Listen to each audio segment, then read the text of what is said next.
Assalamualaikum warahmatullahi wabarakatuh. Baiklah anak-anak, kita akan mulai pembelajaran kita hari ini. Di minggu yang lalu kita sudah membahas tentang IPA dan pengamatannya, yang di dalamnya ada materi pengukuran, besaran dan turunan. Nah, pada hari ini kita akan melanjutkan materi yang berikutnya, itu tentang klasifikasi makhluk hidup. Di materi klasifikasi makhluk hidup ini, yang pertama kita bahas itu adalah tentang ciri-ciri dari makhluk hidup. Nah, apa saja ciri-ciri dari makhluk hidup itu? Marilah kita simak berikut ini. Ciri-ciri makhluk hidup itu yang pertama adalah bernafas. Bernafas di sini artinya itu menghirup udara yang mengandung oksigen atau O2 dan mengeluarkan udara yang mengandung karbon dioksida. Kemudian ciri yang kedua itu adalah makhluk hidup itu membutuhkan makan. Artinya membutuhkan makan itu digunakan untuk menghasilkan energi. Kemudian yang ketiga itu bergerak. Bergerak adalah berpindah dari posisi semula. Artinya dia dapat berpindah tempat. Gerak hewan dan manusia itu disebut dengan gerak aktif, sedangkan tumbuhan gerak pasif. Kenapa? Karena hewan dan manusia itu geraknya bisa berpindah tempat, sedangkan kalau pada tumbuhan geraknya hanya diam di tempat. Kemudian ciri yang berikutnya itu adalah peka terhadap rangsangan atau yang disebut dengan iritabilitas. Adalah kemampuan makhluk hidup menanggapi rangsangan baik yang datang dari luar maupun yang datang dari dalam dirinya sendiri. Contohnya ketika kita berada di luar rumah, kemudian terkena hujan, kita pasti akan berlari mencari tempat teduh. Itu adalah salah satu kemampuan makhluk hidup menanggapi rangsangan berupa hujan. Kemudian ciri yang berikutnya itu adalah tumbuh dan berkembang. Tumbuh di sini, yang dimaksud dengan tumbuh di sini adalah proses pertambahan volume makhluk hidup karena jumlah dan ukuran selnya bertambah. Maksudnya di sini dia bertambah besar dan bertambah lebar.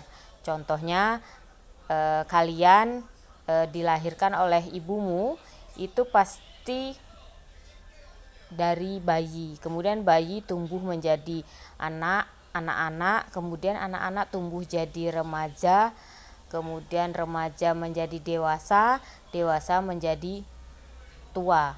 Itu adalah yang disebut dengan tumbuh. Kemudian berkembang itu adalah proses pertumbuhan menuju dewasa yang ditandai dengan mulai berfungsinya organ reproduksi. Nah, berkembang ini biasanya dia beriringan dengan tumbuh. Ketika kita tumbuh, proses berkembang juga berjalan. Kemudian yang ciri yang berikutnya itu adalah berkembang biak atau reproduksi. Reproduksi itu adalah bertambah banyaknya makhluk hidup. Reproduksi dapat terjadi dengan cara vegetatif atau tak kawin dan generatif atau kawin. Tak kawin atau vegetatif itu adalah reproduksi tanpa melalui perkawinan. Contohnya pada tumbuhan itu ketika tumbuhan berkembang biak dengan tunas dan membelah diri, itu tanpa melalui perkawinan. Kemudian yang kedua itu perkawinan dengan kawin dengan generatif, yaitu reproduksi dengan melalui perkawinan, yaitu meleburnya sel kelamin jantan dan kelamin betina. Contohnya pada perkawinan hewan dan manusia yang nantinya akan menghasilkan anak. Kemudian pengklasifikasian makhluk hidup. Klasifikasi makhluk hidup itu adalah cara pengelompokan makhluk hidup berdasarkan kesamaan ciri yang dimilikinya. Artinya makhluk hidup itu bisa dikelompokkan berdasarkan persamaan cirinya. Kemudian tujuan dari klasifikasi makhluk hidup itu adalah agar kita mudah mengenali, membandingkan dan mempelajari makhluk hidup tersebut. Kemudian yang berikutnya itu dasar-dasar dari klasifikasi makhluk hidup adalah berdasarkan dari kesamaan ciri yang dimilikinya. Misalnya ciri-cirinya sama-sama berkaki dua, nanti dikelompokkan yang berkaki dua dengan berkaki dua. Kemudian tubuh ditutupi dengan bulu dan tubuh ditutupi dengan rambut, itu akan dikelompokkan seperti itu. Kemudian yang berikutnya dasar pengklasifikasiannya itu berdasarkan ciri bentuk tubuhnya atau morfologinya dan organ di dalam tubuhnya. Kemudian berdasarkan ukuran, tempat hidup, cara hidup, dan manfaatnya. Sistem klasifikasi yang saat ini digunakan adalah klasifikasi Linnaeus, yaitu sistem klasifikasi berdasarkan takson. Klasifikasi Linnaeus ini ditemukan oleh Carolus Linnaeus. Makanya klasifikasinya disebut dengan klasifikasi Linnaeus. Sedangkan takson itu sendiri adalah urutan klasifikasi makhluk hidup berdasarkan ciri yang paling umum hingga ciri yang paling khusus. Sedangkan ilmu yang mempelajari tentang klasifikasi itu disebut dengan ilmu taksonomi. Ini adalah urutan takson pada makhluk hidup. Yang pertama itu ada takson hewan dan ada takson tumbuhan. Takson hewan itu dengan tumbuhan sama, yang paling atas itu diduduki oleh kingdom. Kingdom itu artinya kerajaan, jadi kerajaan hewan atau kerajaan tumbuhan. Kemudian yang berikutnya ke bawahnya itu adalah filum kalau pada hewan, kalau pada tumbuhan itu adalah divisi. Kemudian yang berikutnya itu adalah kelas. Kemudian ordo atau bangsa, kemudian famili atau suku, kemudian genus atau marga, dan terakhir urutan yang paling kecil itu namanya spesies atau jenis.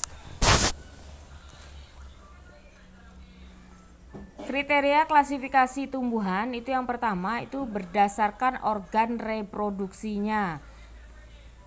Bisa dengan spora atau dengan bunga, artinya cara berkembang biaknya dia itu dengan spora atau dengan bunga.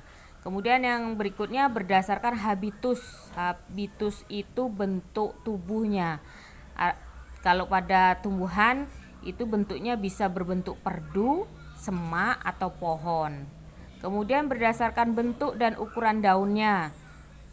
Misalnya daunnya berbentuk melengkung, kemudian menjari, sejajar, dan menyirip. Jadi diklasifikasikan berdasarkan bentuk daunnya.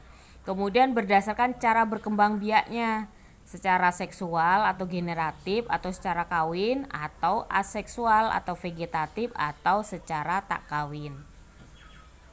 Kalau kriteria klasifikasi hewan itu berdasarkan yang pertama itu adalah saluran pencernaan makanan. Hewan tingkat rendah itu tidak memiliki saluran pencernaan, sedangkan hewan tingkat tinggi dia memiliki saluran pencernaan. Kemudian yang berikutnya itu adalah kerangka tubuh atau skeleton. Kerangka tubuhnya itu bisa diklasifikasikan menjadi dua, ada kerangka luar atau disebut dengan exoskeleton, kemudian yang kedua kerangka dalam atau endoskeleton. Kerangka luar atau exoskeleton itu artinya rangka tubuhnya itu berada di luar. Contohnya kalau pada hewan itu kepiting, kemudian ada udang, kemudian ada belalang, itu rangkanya di luar. Sedangkan yang kerangka di dalam itu contohnya kucing, anjing, manusia, itu termasuk rangka di dalam. Kemudian kriteria klasifikasi hewan berikutnya itu adalah anggota gerak. Anggota geraknya ini ada yang menggunakan kaki atau bukan kaki. Kemudian kunci determinasi itu adalah keterangan tentang ciri-ciri makhluk hidup yang disusun berdasarkan ciri umum hingga ciri khusus untuk menemukan jenis atau spesies dari makhluk hidup itu. Jadi kunci determinasi adalah cara pengelompokan yang digunakan untuk mengelompokkan makhluk hidup biar kita mudah mengenali dan mempelajarinya. Kemudian penamaan ilmiah makhluk hidup itu biasanya menggunakan sistem binomial nomenklatur, yaitu sistem tata nama ganda, yaitu kata pertama itu menunjukkan genus, itu biasanya ditulis di awal katanya menggunakan huruf besar. Kemudian kata kedua itu menunjukkan spesies, penulisannya dengan huruf kecil pada awal katanya. Contoh, padi itu nama ilmiahnya adalah Oryza sativa. Oryza itu adalah genus, O-nya dibuat huruf besar. Kemudian sativa itu adalah jenisnya atau spesiesnya. Dia menggunakan huruf kecil sativanya. Atau bisa juga dibuat dengan setelah dibuat dengan huruf besar seperti itu, bisa dibuat dengan dibuat garis miring atau dibuat miring atau dibuat garis di bawahnya. Kemudian ada beberapa sistem klasifikasi yang berkembang dari zaman dulu hingga sekarang. Ini dimulai dari sistem klasifikasi yang pertama itu adalah sistem 2 kingdom. Jadi artinya makhluk hidup itu dikelompokkan menjadi 2 kerajaan. Yang pertama itu adalah kerajaan atau kingdom tumbuhan atau disebut dengan Plantae, dan kingdom Animalia. Kemudian seiring perkembangan zaman, kemudian sistem 2 kingdom berkembang lagi menjadi sistem 3 kingdom, yaitu kingdom tumbuhan Plantae, kemudian kingdom Animalia atau hewan, dan kingdom jamur atau fungi. Kemudian berkembang lagi menjadi sistem 4 kingdom, yaitu kingdom tumbuhan Plantae, kingdom hewan Animalia, kingdom jamur fungi, dan kingdom Monera. Kemudian yang terakhir, perkembangan yang terakhir itu adalah sistem 5 kingdom, yaitu terdiri dari kingdom tumbuhan Plantae, kingdom hewan Animalia, kingdom jamur fungi, kingdom Monera, dan kingdom Protista. Nah, yang akan kita bahas di sini ini hanya 5 kingdom.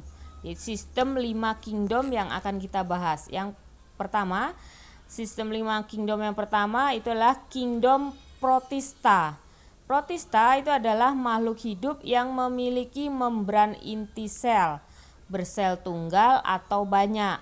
Protista ini ada 2 jenis. Ada 3 jenis. Protista ada 3 jenis.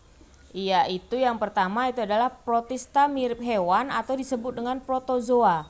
Protozoa dikelompokkan menjadi hewan berkaki semu atau rhizopoda. Dia bergerak dengan kaki semu, contohnya itu adalah amuba. Kemudian yang ketiga itu hewan berbulu cambuk atau flagellata. Disebut dengan hewan berbulu cambuk karena dia bergerak dengan bulu cambuk atau flagella. Contohnya itu adalah euglena.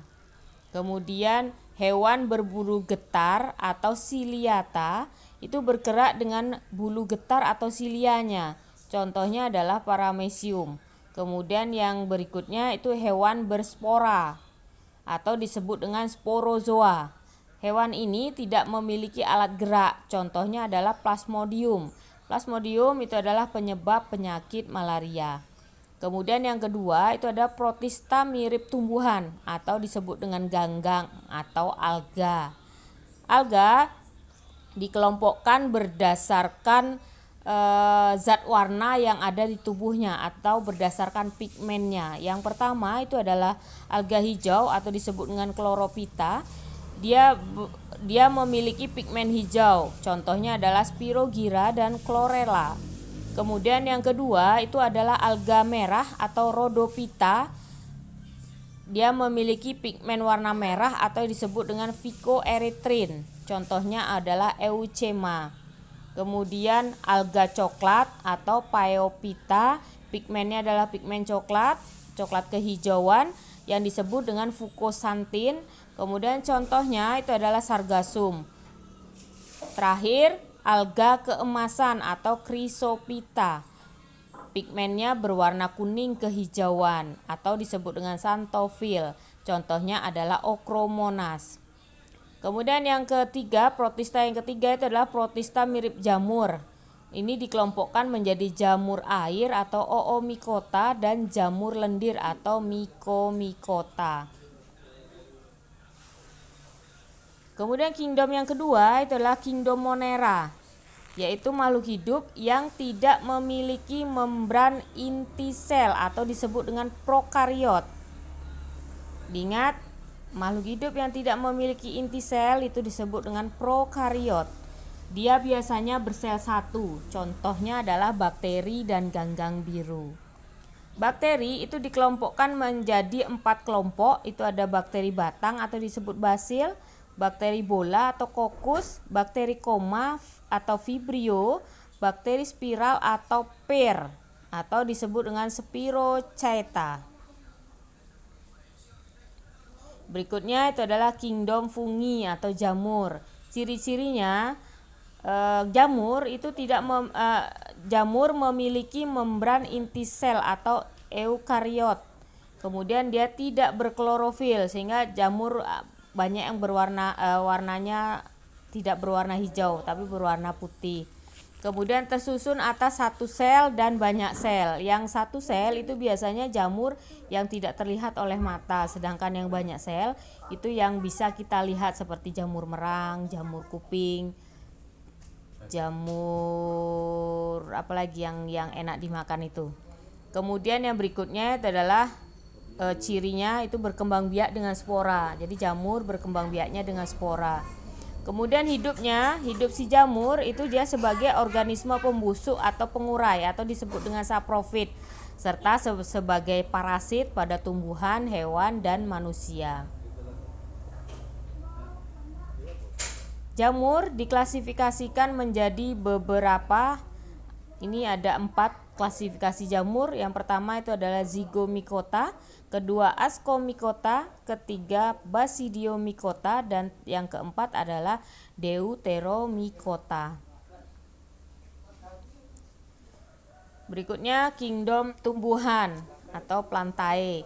Ciri-cirinya yang pertama dia memiliki banyak sel atau multiseluler sehingga tumbuhan semua bisa dilihat dengan mata manusia langsung. Kemudian yang kedua itu bersifat autotrof, yaitu dia bisa membuat makanan sendiri dengan cara fotosintesis. Kenapa dia bisa membuat makanan sendiri? Karena tumbuhan itu memiliki klorofil atau zat hijau daun yang digunakan untuk melakukan fotosintesis. Kemudian tumbuhan itu bersifat eukariotik. Kemudian sel-selnya itu memiliki dinding sel. Kemudian reproduksinya tumbuhan itu bisa secara generatif dan ada yang bisa secara vegetatif. Nah, ini adalah klasifikasi tumbuhan. Tumbuhan itu diklasifikasikan menjadi 2, tumbuhan tidak berpembuluh dan tumbuhan berpembuluh. Tumbuhan tidak berpembuluh disebut dengan Talophyta, sedangkan tumbuhan berpembuluh itu disebut dengan Tracheophyta. Tumbuhan yang tidak berpembuluh itu biasanya terdiri dari lumut atau Bryophyta, itu dibedakan menjadi lumut hati atau Hepaticopsida, kemudian ada lumut tanduk, kemudian ada lumut daun. Kemudian yang tumbuhan berpembuluh itu diklasifikasikan lagi menjadi 2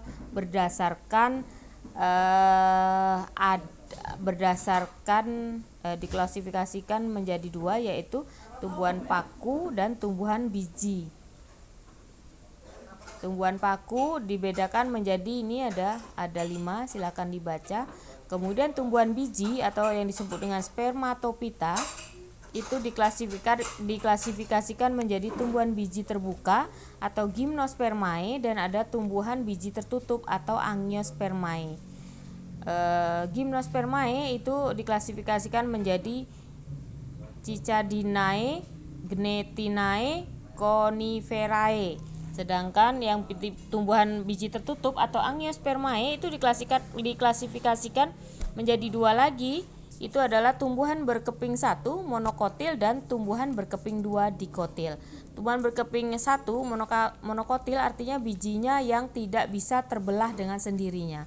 Sedangkan yang dikotil itu keping 2, di itu artinya 2. Jadi dikotil adalah tumbuhan yang bijinya bisa terbelah 2 secara sendiri. Ini adalah kelompok tumbuhan monokotil, silakan dibaca, dan tumbuhan dikotilnya. Kemudian yang terakhir itu adalah kingdom animalia atau kingdom hewan. Ciri-cirinya memiliki banyak sel atau multiseluler sehingga dia bisa terlihat oleh mata langsung. Kemudian memiliki membran inti sel atau eukariotik. Kemudian dia tidak berklorofil. Kemudian dia bersifat heterotrof, artinya tidak bisa menghasilkan makanan sendiri. Jadi dia membutuhkan makhluk hidup yang lain untuk makannya. Kemudian yang terakhir dia mampu berpindah tempat, karena tadi sudah dijelaskan bahwa gerak pada hewan dan manusia itu gerak aktif, artinya gerak yang berpindah tempat. Kemudian klasifikasi animalia itu berdasarkan ada tidaknya tulang belakangnya. Yang pertama itu adalah hewan bertulang belakang atau yang disebut dengan vertebrata. Itu contohnya katak, ayam, kambing, sapi, dan lain-lain, masih banyak. Kemudian hewan yang tidak bertulang belakang atau invertebrata. Contohnya adalah semut, cacing, udang, seafood, dan lain-lain. Nah, demikianlah pembahasan kita tentang klasifikasi makhluk hidup. Jika ada yang perlu ditanyakan, silahkan langsung bertanya lewat WA. Sebelumnya Ibu akhiri sampai di sini. Assalamualaikum warahmatullahi wabarakatuh.